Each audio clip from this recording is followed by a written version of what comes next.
ประสงค์ในยุคนิวนอร์มอนหมู่บ้านรักษาศีล5ต้นแบบมาพบกับบรรดาท่านผู้ฟังท่านผู้ชมเป็นประจำทุกคืนวันศุกร์เวลาตั้งแต่20 นาฬิกาเป็นต้นไปจนถึงเวลาประมาณ21:30 นาทีซึ่งบรรดาท่านผู้ฟังท่านผู้ชมก็สามารถที่จะให้กำลังใจโดยการกดติดตามกดไลค์กดแชร์เพื่อเป็นธรรมทานยิ่งแชร์มากก็ได้บุญมากแชร์น้อยก็ได้บุญน้อยไม่แชร์ก็ไม่ได้บุญหรือว่าจะร่วมบริจาคในการสนับสนุนในการเผยแผ่ธรรมะจากช่องธรรมะเป็นทีมของเราก็ชื่อบัญชีก็ออมบุญออมธรรมวันละบาททางธนาคารไทยพาณิชย์เลขที่บัญชีก็145244700-8ชื่อบัญชีก็พระมหาไทยธรรมกิจพระมหาชันชัยพงษ์ประดิษฐ์แล้วก็พระอาจารย์ดร.จตุรงค์ชูศรีหรือว่าอีกบัญชีก็เป็นธนาคารไทยพาณิชย์เช่นเดียวกันเลขที่บัญชีก็3762253272ชื่อบัญชีก็พระมหาดวงทิพย์ปริยัติธานีตามกำลังเจตนาของบรรดาท่านผู้ฟังท่านผู้ชมเพราะว่าในช่วงนี้บรรยากาศทางภาคเหนือของเราโดยเฉพาะวันนี้ก็ออกอากาศที่อาคารพระธรรมสิทธาจารย์อาคาร5 ชั้นวัดพระสิงห์วรมหาวิหารซึ่งวันนี้ก็บรรยากาศแบ็คกราวด์เราก็ปรับเปลี่ยนไป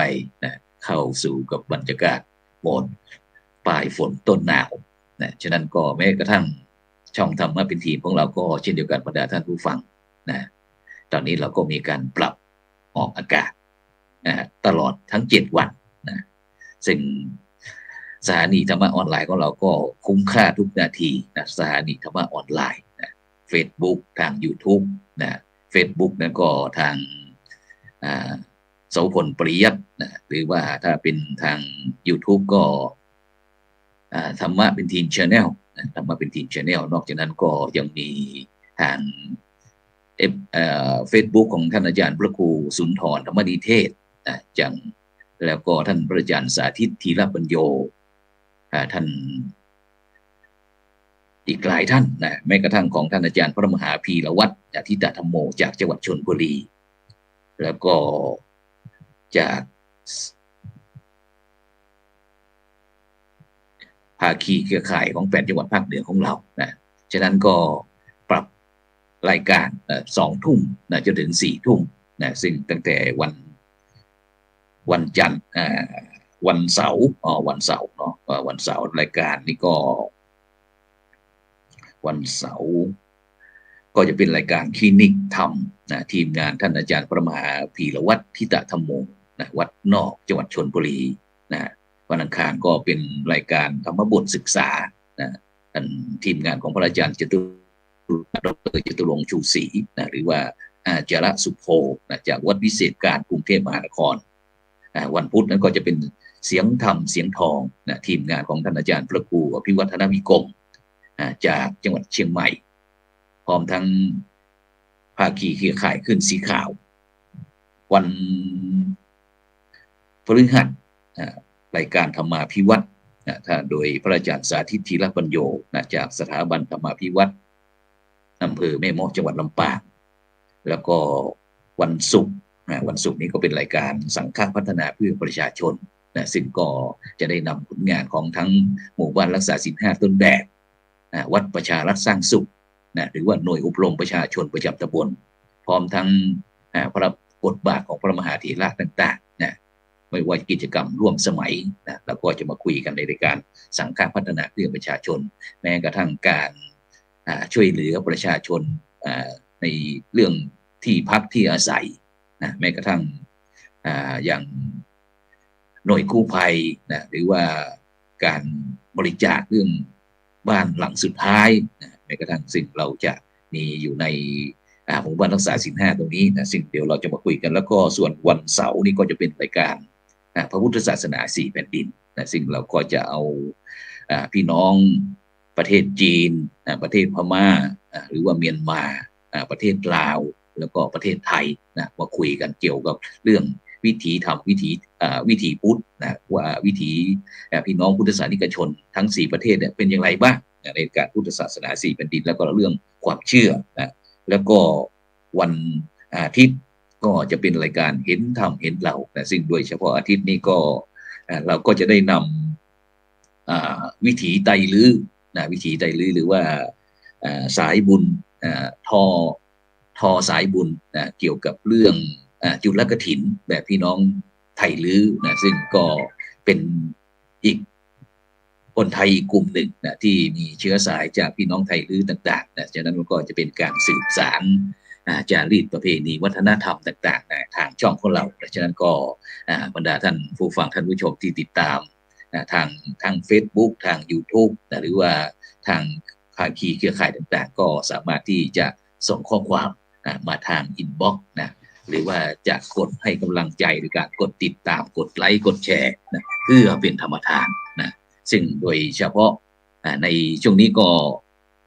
โครงการหมู่บ้านรักษาศีล 5แห่งประเทศไทยนะก็ได้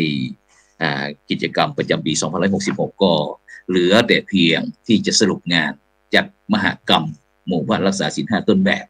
การจัดแสดงจำหน่ายแล้วก็ผลิตภัณฑ์สัมมาชีพชุมชนแล้วก็สินค้าโอท็อประดับประเทศนะซึ่งก็คงจะจัดประมาณระหว่างเดือนมกราคม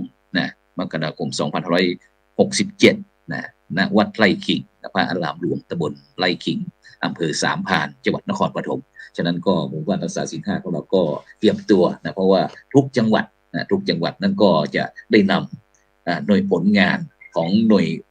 หมู่บ้านรักษาศีล 5ต้นแบบพร้อมทั้งสินค้าโอท็อปพร้อมทั้งผลิตภัณฑ์สัมมาชีพนะหรือว่า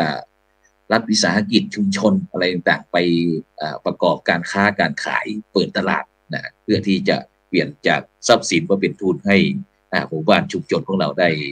มีโอกาสที่จะพัฒนาโดยเฉพาะในช่วงนี้ก็จะโดยเฉพาะเขาจะบอกว่าซอฟต์พาวเวอร์นะซึ่งก็จะเป็นอย่างไรเดี๋ยวเราก็จะพบกับผู้ร่วมรายการของเราวันนี้นะซึ่งวันนี้นั้นเราก็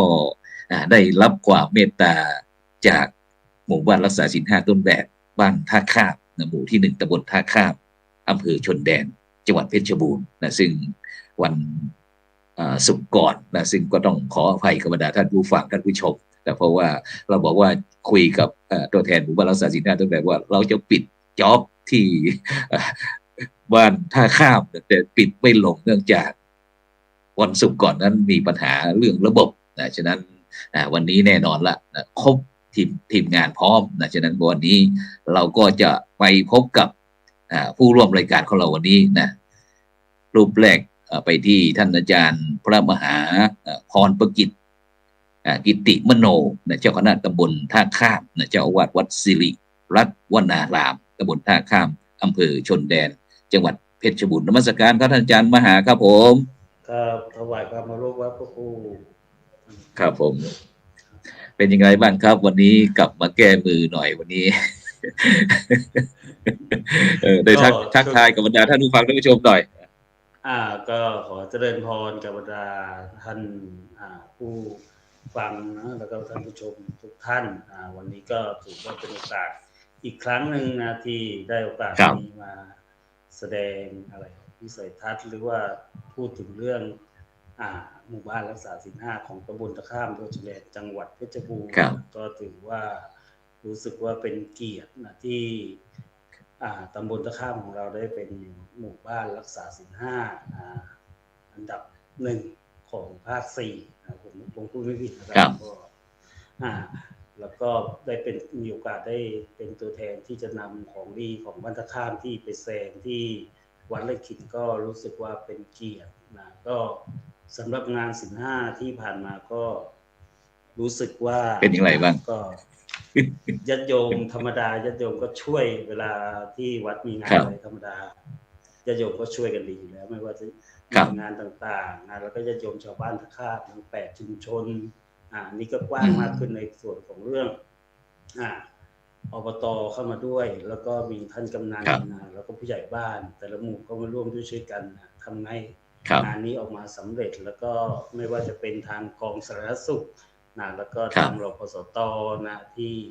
ไม่ว่าจะเป็นอบต.ก็ดีนะเราก็พอผ่านงานนี้แล้วเราก็รู้สึกว่างานอื่นๆก็จิ๊บๆเลยก็ผ่านตรงนี้มาได้ก็ถือว่าเป็นครั้งแรกที่จัดงานใหญ่ๆแบบนี้ครับก็ถือว่าเป็นโอกาสที่ดีครับที่ได้จัดตรงนี้ขึ้นมานะแต่ชาวบ้านญาติโยมก็มีความตื่นตัวนะครับธรรมดาก็ช่วยวัดอยู่แล้วพอมีกิจกรรมนี้ก็รู้สึกตื่นเต้นญาติโยมก็ให้ความสำคัญก็เข้ามาช่วยกันครับก็รู้สึกอบครับผมครับซึ่งถ้าไม่มีหมู่บ้านรักษาศีล 5ผมก็คงจะไม่มีโอกาสได้รู้จักอำเภอชนแดนนะครับเคยได้ยินแต่ในที่เขาคุยให้ฟังว่าอำเภอชนแดนจังหวัดเพชรบูรณ์มีกันอย่างนี้แต่ความจริงนี่ที่อำเภอชนแดนนี่ก็มีของดีมากๆเยอะแยะมากมายเลยนะครับฉะนั้นเดี๋ยวเรากลับมาคุยกันครับไปเรื่องที่ท่านที่2กันแล้วกันครับไปที่ผู้นำชุมชนก็แล้วกันครับท่านกำนันหารศึกนะครับทรงสวัสดิ์กำนันตำบลท่าข้ามนะครับตำบลท่าข้ามอำเภอชนแดนจังหวัดเพชรบูรณ์นะครับซึ่งก็ถือว่าเป็นพ่อกำนันของหมู่บ้านท่าข้ามหมู่ที่1ครับเจริญพรท่านกำนันครับผม สวัสดีครับผมกำนันหารศึกทรงสวัสดิ์นะครับกำนันตำบลท่าข้ามอำเภอชนแดนจังหวัดเพชรบูรณ์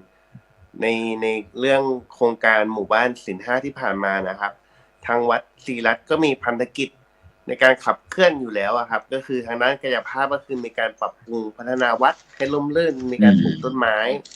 รักษาความสะอาดแล้วก็ทำธนาคารน้ำใต้ดินอะไรเงี้ยครับแล้วก็ในทางสังคมที่พระคุณเจ้ามาพระคุณเจ้าก็จะเห็นว่าทางอบต.ทางเทศบาลทางสาธารณสุขอะไรเงี้ยทุกหน่วยงานมาร่วมมือกันหมดเพราะว่ามีการจัดกิจกรรมบ่อยที่วัดนะครับแล้วก็ทุกหน่วยงานจะมาร่วมมือกันแล้วก็ทางศิลปปัญญาก็คือเมื่อมีความพร้อมทางกายภาพแล้วก็คือจะมีการเชื่อมโยงกับสังคมรอบนอกครับก็คือมีการจัดกิจกรรมมีจัดอบรมปริวาสมีเวียนเทียนมีอะไรเงี้ยทุกคนก็จะมาร่วมกันแล้วก็ชาวบ้านก็จะมาร่วมกันทำงานนะครับเจริญพรสาธุเดี๋ยวเราไปท่านที่3ไปที่คุณโยมนันทพัฒน์ชอบสะอาดเนี่ยผู้อำนวยการโรงพยาบาลส่งเสริมสุขภาพประจำตำบลหนองโกอำเภอชนแดนจังหวัดเพชรบูรณ์ซึ่งก็มีพระราชกิจเกี่ยวกับที่ตำบลท่าข้ามนี้ด้วยขอเจริญพรท่านพ่อเปิดไมค์นิดนึงค่ะโอเคกับนมัสการพระคุณเจ้านะคะแล้วก็ผู้ร่วมรายการทุกท่านนะคะก็อำเภอชนแดนของเรานะคะก็จะมีการขับเคลื่อนงานต่างๆเนี่ยภายใต้การดำเนินงานในรูปแบบของพชอ.นะคะก็คือการพัฒนาคุณภาพชีวิตระดับอำเภอนะคะซึ่งจะมีท่านนายอำเภอเนี่ยเป็นประธานซึ่งขับเคลื่อนร่วมกับหน่วยงานอื่นๆหน่วยงานต่างๆในพื้นที่นะคะผู้นำองค์กรต่างๆในพื้นที่แล้วตำบลท่าข้ามของเราเนี่ยค่ะพระครูก็คือได้นำมาต่อยอดก็นำมาปรับเป็นพชต.การพัฒนาคุณภาพชีวิตระดับตำบลค่ะก็เราก็ไม่ว่าจะมีกิจกรรมงานหรือว่าอะไรต่างๆที่เกิดขึ้นในตำบลท่าข้ามของเราอะค่ะเราก็จะได้รับการสนับสนุนแล้วก็ขับเคลื่อนร่วมกันทุกภาคส่วนทุกภาคีเครือข่ายก็เช่นเดียวกับการดำเนินงานหมู่บ้านรักษาศีล 5เนี่ยค่ะเราก็นำพชต.ตรงนี้มาร่วมด้วยก็เลยทำให้ทุกภาคส่วนเข้ามามีส่วนร่วมในการขับเคลื่อนกิจกรรมโครงการนี้ก็ทำให้ผ่านพ้นไปได้ด้วยดีประมาณนี้ก่อนค่ะขอบคุณค่ะสาธุไปอีกท่านหนึ่งไปที่ท่านผอ.พิมพาพรพรหมสวัสดิ์ผู้อำนวยการกองสาธารณสุขและก็สิ่งแวดล้อมเทศบาลตำบลท่าข้ามอำเภอชนแดนจังหวัดเพชรบูรณ์ขอเจริญพรท่านผอ.เปิดไมค์นิดนึงเปิดไมค์นิดนึงกราบนมัสการพระคุณเจ้าค่ะแล้วก็สวัสดีท่านผู้ชมทุกท่านนะคะก็ในนามเทศบาลตำบลท่าข้ามนะคะจากการที่มีกิจกรรมหมู่บ้านศีล 5เนี่ยซึ่งตำบลท่าข้ามจริงๆแล้วเป็นชุมชนดั้งเดิมแล้วก็กลุ่มคนที่เป็นพื้นของชาวท่าข้ามดั้งเดิมอยู่นะคะพอมีกิจกรรมหมู่บ้านศีล 5ขึ้นเนี่ยมันเป็นการร้อยเรียงการทำงานของทั้งผู้นำนะคะแล้วก็กิจกรรมต่างๆในชุมชนแล้วก็งานต่างๆมาเชื่อมร้อยกันอย่างเช่นกิจกรรมหมู่บ้านยั่งยืนเนี่ยเป็นกิจกรรมของระดับ อำเภอค่ะและแต่ว่าภายใต้กิจกรรมหมู่บ้านยั่งยืนเนี่ยมีการขับเคลื่อนองค์ประกอบต่างๆเนี่ยที่มันเชื่อมกับเกณฑ์ของหมู่บ้านศีล 5อยู่แล้วอย่างเช่นเรื่องความปลอดภัยชุมชนการส่งเสริมการปลูกผักค่ะเพียงแต่ว่ากิจกรรมพวกนี้ที่เราขับเคลื่อนอยู่หลังจากก่อนที่มีโครงการเนี่ยเราไม่ได้หน่วยงานต่างๆยังไม่ได้เชื่อมร้อยกันผู้นำแล้วก็แกนนำต่างๆที่เป็นกลุ่มสำคัญของคนท่าข้ามอะค่ะยังไม่ได้นำกิจกรรมมาร้อยเรียงกันพอมีกิจกรรมนี้ขึ้นทำให้การร้อยเรียงของหน่วยงานต่างๆผู้นำวัดบ้านโรงเรียนนะคะมันกระชับความสัมพันธ์กันมากขึ้นแล้ว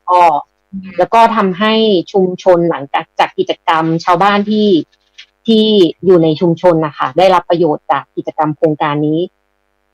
ค่อนข้างมากค่ะทำให้การทำงานในการขับเคลื่อนกิจกรรมต่างๆเนี่ยมันต่อยอดได้ง่ายขึ้นค่ะขอบคุณเจ้าสาธุซึ่งโดยเฉพาะในวันนี้วันก่อนนั้นเราก็จะมีท่านนายกเทศมนตรีท่านอุไรลักษณ์อุไรลักษณ์ของเราวันนี้ได้มอบหมายให้คุณโยมพิมพาพรพงศ์สวัสดิ์ผู้อำนวยการกองสาธารณสุขแล้วก็สิ่งแวดล้อมเทศบาลตำบลท่าข้ามอำเภอชนแดนจังหวัดเพชรบูรณ์ได้มาเป็นตัวแทนวันนี้ซึ่งท่านผอ.พิมพาพรเป็นอย่างไรบ้างรู้สึกว่าพื้นที่ของท่าข้ามของเรานี่จะเป็นพื้นที่พิเศษเพราะว่ามีทั้งเทศบาลแล้วก็อบต.หรือว่าองค์การบริหารส่วนตำบลซึ่งโดยเฉพาะที่เทศบาลของเราส่วนมากนี่ที่ในฐานะที่บทบาทของท่านผอ.คุณหมอก็แล้วกัน ในฐานะเกี่ยวกับเรื่องสาธารณสุขเป็นอย่างไรบ้างในเทศบาลของเราเกี่ยวกับเรื่องสุขภาพเราแบ่งสรรปันส่วนกับเราพอสต.กันอย่างไรเพราะว่าหลังจากที่โควิดเนี่ยโควิด4 ปีที่ผ่านมาเพราะว่ากิจกรรมอะไรต่างๆของเราก็ต้องมีข้อแม้เกี่ยวกับเรื่องการที่จะมารวมตัวกันทำกิจกรรมแต่ในปัจจุบันนี้เป็นอย่างไรบ้างคุยให้ฟังหน่อยเปิดไมค์นิดนึงเปิดไมค์นิดนึงโอเคก็ในส่วนของเทศบาลนะคะหลักๆเลยก็โดยท่านนายกก็จะมีการแบ่งงานแล้วก็มอบหมายงานให้แก่กองต่างๆในการขับเคลื่อนกิจกรรมแล้วก็การช่วยเหลือประชาชนนะคะอย่างเช่นกองสาธารณสุขเราเองเนี่ยท่านนายกจะพื้นที่นี้เป็นพื้นที่พิเศษที่ท่านนายกจะเน้นในเรื่องของการช่วยเหลือผู้ยากไร้และก็ผู้ป่วยเนื่องจากมีรถบริการ EMS นะคะในรัศมีเขตอบต.ข้างเคียงเนี่ยค่ะจะมีในส่วนของเทศบาลท่าข้ามที่รับส่งอย่างเช่นในช่วงที่มีโควิดก็จะมีการรับส่งผู้ป่วยโควิดแล้วก็ทำงานเชื่อมร้อยกับทางรพสต.ผู้นำแล้วก็ทางวัดศิริรัตน์เนี่ยก็จะเป็นเจ้าภาพในเรื่องของการให้สถานที่ในการพักพิงของผู้ป่วยนะคะที่เรียกว่าCI ค่ะโรงพยาบาลสนามค่ะพระคุณเจ้าก็แล้วเสริมอีกนิดนึงเห็นเป็นผอ.กองสาธารณสุขแล้วก็สิ่งแวดล้อมเนี่ยถ้าเทศบาลเราจะไปดูแลสิ่งแวดล้อมนี่ช่วยขยายนิดนึงบทบาทยังไงสิ่งแวดล้อมคือในส่วนของด้านสิ่งแวดล้อมอะค่ะดูองค์ประกอบโดยรวมทั้งในเรื่องของความสะอาดของชุมชนความเป็นระเบียบเรียบร้อยนะคะและการส่งเสริมพื้นที่สีเขียวอะค่ะก็ในส่วนของการส่งเสริมพื้นที่สีเขียวก็จะมีโครงการต่างๆค่ะในเรื่องของการรักษาความสะอาดเราก็จะร่วมกับวัดทำในเรื่องของเสวียนแต่ว่าพื้นที่เนี้ยเราจะขยับจากครัวเรือนก่อนที่ทำง่ายก่อนค่ะพระคุณเจ้าอย่างเช่นในเรื่องของขยะเปียกที่นี่จะเป็นที่เดียวที่ฝัง 100% แล้วก็รายงานรูป 100% ของคาดว่าทั้งจังหวัดเพชรบูรณ์เนี่ยจะมีที่นี่ที่เดียวค่ะที่ฝังแล้ว100% ค่ะของครัวเรือนสาธุซึ่งก็ถือว่าภายในเทศบาลเราก็ถือว่ามีเทคโนโลยีมีวิธีการบริหารการจัดการเรื่องความสะอาดถือว่าโอเคนะฉะนั้นเดี๋ยวเราจะกลับไปที่ท่านกำนันหารศึกทรงสวัสดิ์ก่อนเดี๋ยวเรากลับมาเพราะว่าในฐานะที่เป็นบุคคลสำคัญที่จะต้องได้ดูแลบริหารจัดการเกี่ยวกับหมู่บ้านรักษาศีล 5ต้นแบบเพราะว่าเขาจะเน้นโครงการนี้จะเน้นไปที่ผู้นำชุมชนนะผู้นำชุมชนว่าโดยเฉพาะการที่เราได้รับการคัดเลือกนะให้เป็นหมู่บ้านรักษาศีล 5ต้นแบบของจังหวัดเพชรบูรณ์เนี่ยนะเพราะว่าจังหวัดเพชรบูรณ์ก็มีหลายอำเภอแต่ทำไม เขาถึงต้องมาคัดเลือกเอาที่บ้านท่าข้ามของเราเนี่ยซึ่งแน่นอนล่ะทั้งผู้ว่าราชการจังหวัดทั้งเจ้าคณะจังหวัดแล้วก็ผู้รายงานสำนักงานพุทธศาสนาประจำจังหวัดที่เขามันลงเจาะตรงนี้เรามีอะไรดีในการที่ได้รับคัดเลือกเป็นหมู่บ้านรักษาศีล 5ต้นแบบของจังหวัดเพชรบูรณ์ท่านกำนันหานศึกครับก็อย่างที่ท่านมานะครับไม่อยากจะคุยเยอะว่าที่คุยได้เพราะเรามีดีมาอวด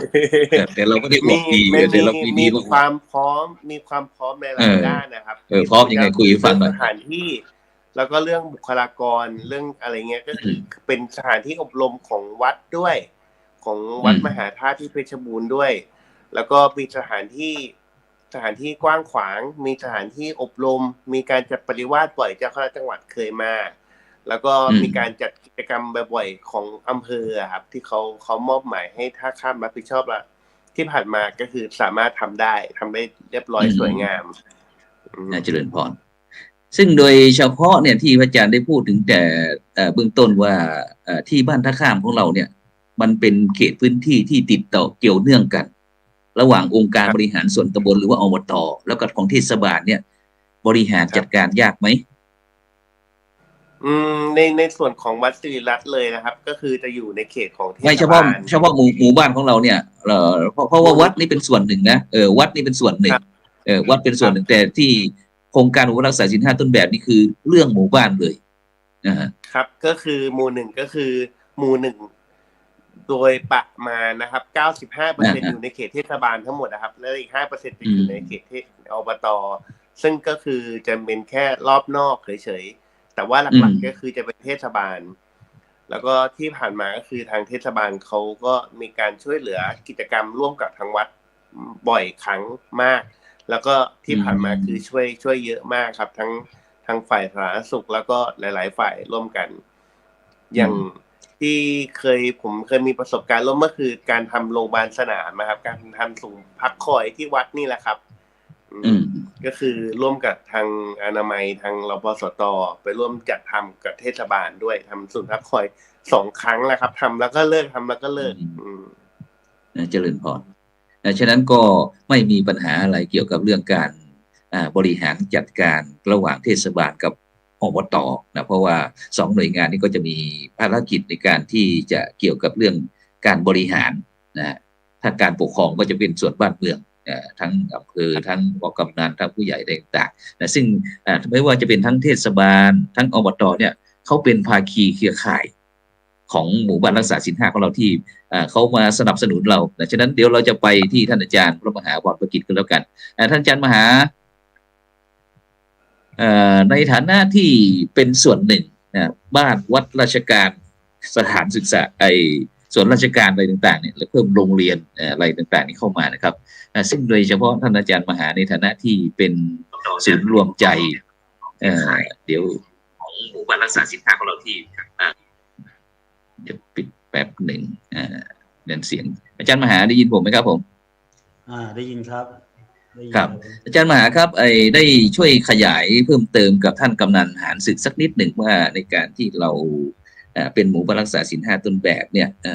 ซึ่งโครงการนี้เป็นโครงการที่พัฒนาหมู่บ้านนะครับแต่ถ้าเป็นโครงการวัดประชารัฐสร้างสุขนั้นก็จะเป็นการพัฒนาวัดฉะนั้นที่เราได้นำโครงการหมู่บ้านรักษาศีล 5นะครับไปประยุกต์ใช้ในฐานะที่ท่านอาจารย์ก็เป็นเจ้าคณะตำบลด้วยนะครับได้มีการทำความเข้าใจกับพี่น้องคณะกรรมการหมู่บ้านรักษาศีล 5เราอย่างไรบ้างครับว่าในการที่เราจะบริหารการจัดการในการที่จะแบ่งการแบ่งงานแบ่งหน้าที่ของแต่ละฝ่ายนี้ท่านอาจารย์ครับมีหน่วยงานอะไรบ้างครับที่มาช่วยงานอาจารย์ครับกำนันหานศึกก็สำหรับเวลาการจัดงานเอาพูดถึงเรื่องจัดงานศีล 5หรือว่างานทุกอย่างครับถ้าเกิดเป็นส่วนใหญ่ก็ท่านโยมนายกนี่ก็จะเป็นคณะกรรมการของวัดอยู่ด้วยเป็นก่อนแล้วก็จะมีการประสาน โยมอุไรลักษณ์รุ่งโรจน์อุดมผลนะครับหรือว่านายกนางนี่ก็จะเป็นกรรมการอยู่แล้วพอท่านมาขึ้นมาเป็นนายกปุ๊บมีการบริหารจัดการก็ยิ่งง่ายขึ้นไม่ว่าจะมีงานการอะไรท่านก็จะคอยช่วยเหลือที่ตลอดอย่างนายกอบตนี่ก็คุ้นกันตั้งแต่ไม่ว่าจะเป็นรองนายกเกียงหรือว่านายกตีก็คุ้นกันมาถ้าเกิดว่าทางวัดอย่างเทศบาลสมมุติว่าเทศกาลติดขัดสมมุติว่ารถเสียอย่างเงี้ยเราก็อบตเข้ามาช่วยเราได้แต่เราก็อยู่ในเขตเทศบาลก็จริงแต่ว่าทางวัดปากเมื่อไหร่ทุกหน่วยงานอันนี้ก็เข้ามาช่วยเราก็นี่ก็เป็นน่าจะเป็นจุดเด่นของที่วัดศรีรัตน์มีแล้วก็บ้านตะข้ามมีก็ทุกหน่วยองค์การไม่ว่าจะบ้านไม่ว่าจะโรงเรียนก็ดีหน่วยงานปกครองท้องถิ่นผู้ใหญ่บ้านกำนันอบตเทศบาลวัดจัดงานอะไรเขาก็จะมาเข้ามาช่วยก็เลยนี่ก็รู้สึกว่าจะเป็นจุดเด่นที่ผู้หลักผู้ใหญ่ท่านมองเห็นแล้วก็เลยเอาวัดศรีรัตน์เป็นครับซึ่งโดยเฉพาะครับอาจารย์ครับในการที่บทบาทวัดของเรานะครับซึ่งหลายหน่วยงานนะครับที่ส่วนมากแล้วก็จะใช้วัดนะครับเป็นสถานที่ทำกิจกรรมอะไรต่างๆนะครับฉะนั้นเดี๋ยวโดยเฉพาะกิจกรรมในทางวิถีพุทธของเราครับที่พี่น้องบ้านท่าข้ามของเรานี่โดยเฉพาะจารีตประเพณีอะไรต่างๆอย่างที่เพราะว่ามะรืนนี้ก็จะออกพรรษาอีกแล้วนะครับฉะนั้นในการที่เขาจะในการประกอบพิธีทางพระพุทธศาสนาก็อาจารย์คุยให้ฟังหน่อยครับวิถีชีวิตเป็นอย่างไรบ้างครับพี่น้องบ้านท่าข้ามของเราครับผมก็สำหรับชาวบ้านท่าข้ามนะทุกวันพระนะในช่วงเข้าพรรษาญาติโยมก็จะมาถือศีลอุโบสถกันประมาณ20กว่าคนเหมือนเดิม20คนประมาณแต่วัดอื่นที่อื่นเขาจะไม่มีการนอนกลางคืนแล้วแต่ที่วัดศรีรัตน์ยังมีอยู่ที่จะเห็นได้ก็มีจากสืบทอดต่อมาตอนนี้หลวงอย่างที่หลวงพ่อทราบก็จะมีการเปลี่ยนไปก็เช้ามาปุ๊บรับศีลสวดมนต์ทำวัดเสร็จปุ๊บอุโบสถสัญจรอาจจะมีบ้างพอเย็นปุ๊บทำวัดสวดมนต์ก็ลากลับบ้านกันเลยแต่ที่วัดศรีรัตน์นี่ก็ยังอยู่เกินครึ่งก็มีเราก็เห็นว่าโยมยังให้ความสำคัญตรงนี้ดีแล้วก็จะมีเพิ่มมากๆขึ้นพวกที่ไม่ว่าจะเป็นครูที่เกษียณมาก็เริ่มเข้าวัดมาอยู่ที่สิงคโปร์สดก็เลยเป็นจุดตรงนี้ครับแล้วก็โดยเฉพาะประเพณีที่สำคัญของพี่น้องบ้านท่าข้ามอาจารย์ครับส่วนมากจะเป็นอย่างไรบ้างครับก็มีอะไรบ้างอย่างเนี้ยที่จะถึงเนี่ยครับหรือว่าก็มีวัดเราก็จะมีงานจัดงานออกพรรษาตักบาตรเทโวทอดกฐินครับเป็นประจำปีก็จัดมาเป็นปีที่8แล้วก็จะมีการรวมคนมาช่วยกันไม่ว่ากิจกรรมต่างๆปิดทองไหว้พระเนี่ยก็คนในชุมชนเนี่ยจะมาช่วยวัดจัดงานกันก็ถึงบอกถึงความสามัคคีของคนในชุมชนด้วยแล้วไม่ว่าจะเป็นสมมุติว่ายังออกพรรษาไปสวดมนต์ข้ามปีครับแล้วก็มีงานปริวาสงานใหญ่ๆเลยที่จะรวมคนจำนวนมากเพราะว่าพระที่มาร่วมปริวาสนี้ก็จะประมาณมาจากทั่วประเทศนะครับก็เหนือสุดใต้สุดนะต่างก็ใต้สุดก็มาจากแถบนู่นเลยนราธิวาสปัตตานีนราธิวาสก็ขึ้นมาปริวาสที่วัดเราจากเหนือสุดเชียงรายก็ลงมาแล้วก็อย่างที่ที่จังหวัดเลยเขามีผีตาโขนอย่างของเรานี่มีไหมครับที่ชนแดนมีไหมก็ชนแดนก็มอง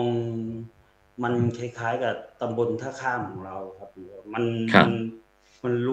รวมกันอยู่แต่ถามว่ามีอะไรเด่นไหมก็ยังมองไม่เห็นความเด่นของตำบลท่าข้ามว่าท่าข้ามมีอะไรดีหรือมีกิจกรรมอะไรสืบทอดนานก็ไม่มองเห็นจุดเด่นอย่างวัดก็สมมุติว่าอย่างวัดผมก็มีการเปลี่ยนผ้าผมเปลี่ยนผ้าหลวงพ่อปานหลายที่วัดศรีรัตน์ที่ก็จัดประมาณมาน่าจะ15-16 ปีท่านจะก่อนก็อย่างกิจกรรมพวกผีตาโขนเนี่ยอะไรอย่างนี้ก็จะเป็นประเพณีแต่น่าจะมีแถวทางหลงที่เขาทำประเพณีพวกนี้อยู่ข้างของเรามันเป็นคล้ายๆกับรวมๆมาครับแบบว่าแต่ก่อนนี้ทำส่วนมากนี้จะเป็นพี่น้องภาคกลางหรือว่าเป็นพี่น้องกลุ่มชาติพันธุ์ครับที่ชนแดนของเราก็เลยขายที่มารวมกันน่าจะเป็นกลางมากกว่าพื้นแบบอีสานจะว่าอีสานก็ ไม่ค่อยเท่าไหร่ประมาณหลากหลายพหุวัฒนธรรมหลากหลายครับหลากหลายพหุวัฒนธรรมแต่ว่าพูดถึงว่าประเพณีวัฒนธรรมที่ชาวพุทธพึงปฏิบัติก็ญาติโยมชาวข้ามเนี่ยให้ความสำคัญครับผมครับฉะนั้นครับผมครับสาธุครับเดี๋ยวเราไปที่ท่านอัมพรกับโพชลาภกับโพชลาภกับผู้อำนวยการโรงเรียนบ้านท่าข้ามตำบลท่าข้ามอำเภอชนแดนจังหวัดเพชรบูรณ์ท่านเจริญพรท่านผอ.อัมพรเปิดไมค์นิดหนึ่งท่านผอ.เปิดไมค์นิดหนึ่งครับนวัตการครับอาจารย์เจริญพรเจริญครับผมกับสาธุครับเดี๋ยวเราไปที่ท่านอัมพรกับโพชลาภกับโพชลาภกับผู้อำนวยการโรงเรียนบ้านท่าข้ามตำบลท่าข้ามอำเภอชนแดนจังหวัดเพชรบูรณ์ท่านเจริญพรท่านผอ.อัมพรปิดเสียงท่านผอ.ปิดเสียงต้องปิดเสียงถ้าเราเปิดในเสียงจากกล้องเลยถ้าเราไม่ใช้หูฟังหรือว่าอะไรนั่นแหละในเสียงมันจะรีเลย์สักนิดหนึ่งนั่นนะเมื่อกี้อาจารย์พูดตั้งนานเสียงก็ออกโอเคเดี๋ยวท่านผอ.หาหูฟังสักหน่อยนะหูฟังหน่อยงั้นเราไปที่ท่านคุณโยมผอ.นันทพัฒน์ชอบสะอาดก่อนก็แล้วกันเดี๋ยวให้ท่านผอ.ปรับนิดหนึ่งนันทพัฒน์พอดีผมปิดไมค์ไว้แล้วครับแต่ว่าสัญญาณมันรีเลย์ครับช้ามากเจริญพรท่านนันทพัฒน์ค่ะพระคุณเจ้าทีนี้เมื่อกี้เราได้พูดถึงเกี่ยวกับเรื่องสุขภาพของพี่น้องบ้านท่าข้ามบ้านท่าข้ามก็คือเราจะมีทั้งคุณโยมพิมพาพรด้วยแล้วก็ทางผมปิดไมค์ไว้แล้วครับแต่ว่าสัญญาณมันรีเลย์ประมาณ1เดี๋ยวไม่ต้องพูดเดี๋ยวให้ทางคุณโยมนันทพัฒน์ก่อนเดี๋ยวเราปล่อยให้ไปตามปกตินะเจริญพรผอ.นันทพัฒน์เกี่ยวกับเรื่องสุขภาพของพี่น้องประชาชนบ้านท่าข้ามของเราเนี่ยเป็นอย่างไรบ้างทางหลังจากที่โควิดมาเราได้รับผลกระทบอะไรบ้างไหมเกี่ยวกับผู้สูงอายุบ้างประชาชนเขามีโรคอะไรเป็นอย่างไรบ้างลองระดับให้ฟังแบบค่ะก็ในช่วงโควิดที่ผ่านมาค่ะถือว่าเราหนักหน่วงมากเลยค่ะเพราะว่าบ้านท่าข้ามของเราเป็นหมู่บ้านค่อนข้างใหญ่ค่ะแล้วก็ตำบลของเราก็เป็นตำบลใหญ่มี11หมู่บ้านนะคะแล้วก็8ชุมชน1เทศบาล8ชุมชนนะคะแล้วช่วงโควิดที่ผ่านมาเนี่ยช่วงแรกเลยค่ะคือเราประสบปัญหาคือเรื่องผู้ป่วยนำเข้าอะค่ะที่มีเคสในที่กทมอย่างเงี้ยค่ะแล้วอยากกลับมาที่บ้านอย่างเงี้ยค่ะเราเจอปัญหามากเพราะช่องนั้นยังไม่มีคำสั่งให้เปิดศูนย์พักคอยหรือว่า CI อะนะคะหรือโรงพยาบาลสนามเนี่ยค่ะแล้ววันนี้พอคนไข้กลับมาค่ะแล้วเขามาแล้วเขาก็ไม่มีที่อยู่อย่างเงี้ยค่ะเราก็ต้องในฐานะที่เราเป็นเจ้าหน้าที่สาธารณสุขอะค่ะร่วมกับเทศบาลร่วมกับอบตเงี้ยค่ะเราก็ต้องหาให้เขาแล้วครั้งแรกที่หนูจำได้ขึ้นใจของการเป็นหมออนามัยเลยค่ะคือหนูไม่รู้จะพาคนไข้ไปที่ไหนคนไข้อยู่หลังรถกระบะอะค่ะมาจากกรุงเทพมีลูกมาด้วยแล้วฝนก็ตกปล่อยคนไข้ไม่รู้จะไปอยู่ตรงไหนหนูพาคนไข้ไปที่วัดค่ะหนูพาไปคนไข้ไปที่วัดแล้วพระอาจารย์พูดมาคำนึงว่าวัดสร้างจากเงินของผู้ป่วยของญาติโยมอะค่ะเพราะฉะนั้นญาติโยมก็ต้องอยู่ได้แล้วท่านก็แบ่งศาลาให้เราก็ทำเป็นสัดเป็นส่วนค่ะแยกให้แล้วก็ให้ผู้ป่วยได้เข้าไปอยู่ในวัดนั่นนะคะมันคืออะไรที่แบบว่าหนูรู้สึกว่าเราพระนอกจากจะเป็นที่พึ่งใช่ค่ะวัดนอกจากจะเป็นที่พึ่งทางจิตใจแล้ววัดยังแบบยังพอถึงในยามวิกฤตอย่างเงี้ยค่ะเรายังเป็นที่พึ่งให้กับญาติโยมที่แบบเขาไม่มีที่ไปอะไรอย่างเงี้ยค่ะแล้วท่านก็นอกจากจะให้สถานที่แล้วเอื้อเฟื้อสถานที่แล้วท่านก็ดูแลเรื่องซัพพอร์ตเรื่องของเครื่องใช้อาหารอะไรอย่างเงี้ยค่ะแล้วเราจัดบริหารจัดการอย่างไรหลังจากที่เราได้ยินท่านอาจารย์บอกว่าวัดที่เป็นต้นทุนที่คณะศรัทธาญาติโยมสร้างเมื่อที่ถึงเวลาแล้วก็ต้องได้ใช้เงี้ย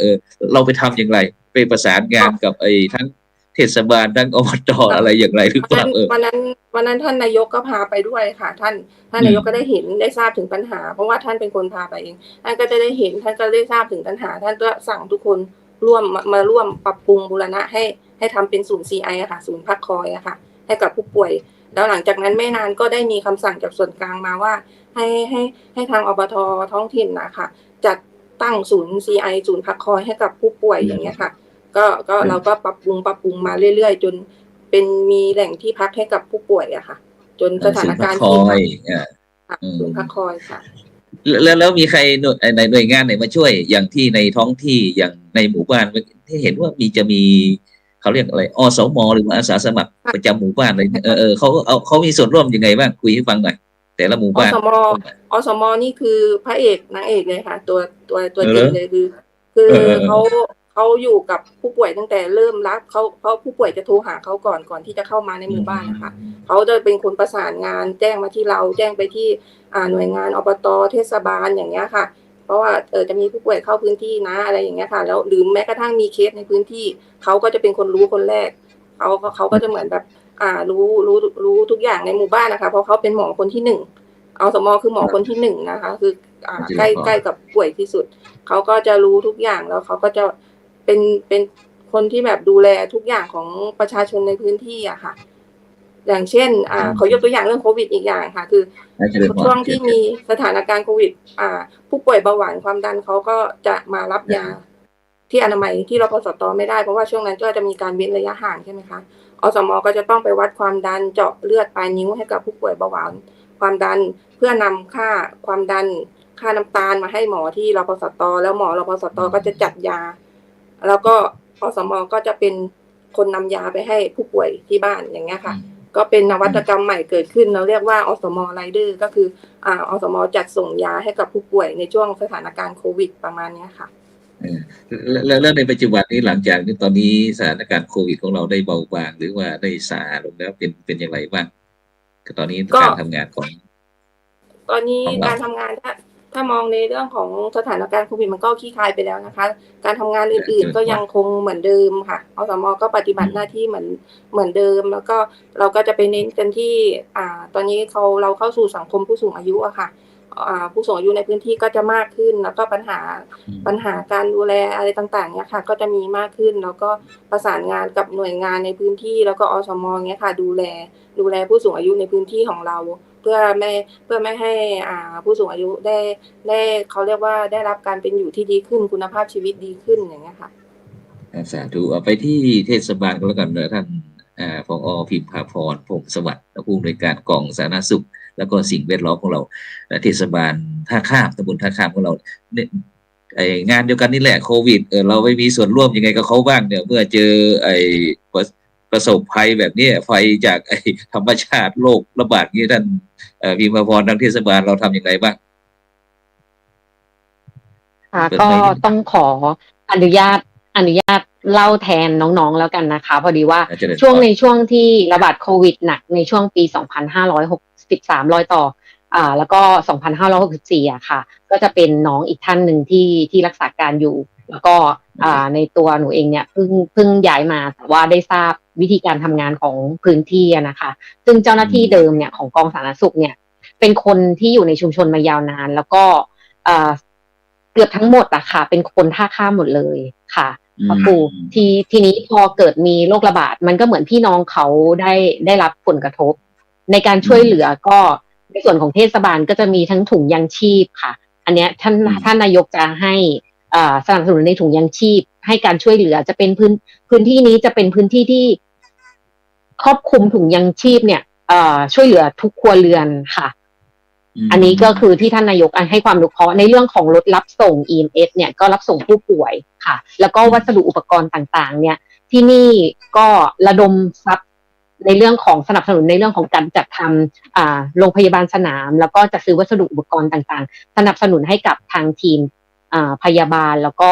ทีมรพสต.ค่ะก็ทางหน่วยของกองสาธารณสุขเนี่ยจะเป็นหน่วยประสานแล้วก็หน่วยในเรื่องของช่วยเหลือประชาชนค่ะในส่วนของเรื่องของการรักษาก็จะเป็นทางรพสต.ค่ะแล้วก็ในส่วนของทางด้านผู้นำชุมชนท่านนายก ก็จะเน้นกันแล้วก็ทางวัดก็จะเน้นในเรื่องของตู้ปันสุกประมาณเนี้ยค่ะให้การช่วยเหลือกับจะทำตู้ปันสุกให้การช่วยเหลือในเรื่องของอุปโภคบริโภคค่ะอันเนี้ยของท่าข้ามจะไม่ค่อยขาดแคลนค่ะเพราะว่าผู้นำในส่วนของท่าข้ามเวลาเกิดปัญหาอะไรขึ้นเนี่ยมันเหมือนการมัดรวมพลังค่ะพระอาจารย์ก็ทั้งอบตทั้งเทศบาลเนี่ยผู้นำสามารถแล้วก็ผู้นำทางการปกครองอย่างเช่นท่านกำนันเนี่ยก็สามารถผนึกกำลังกันได้ดีเยี่ยมในการช่วยเหลือประชาชนค่ะสาธุซึ่งไปที่ท่านกำนันหานสิทธิ์แล้วกันเพราะว่าหลังจากที่โควิดของเราได้ซาลงนะแล้วก็โดยเฉพาะเรื่องปากเรื่องท้องเนี่ยสำคัญ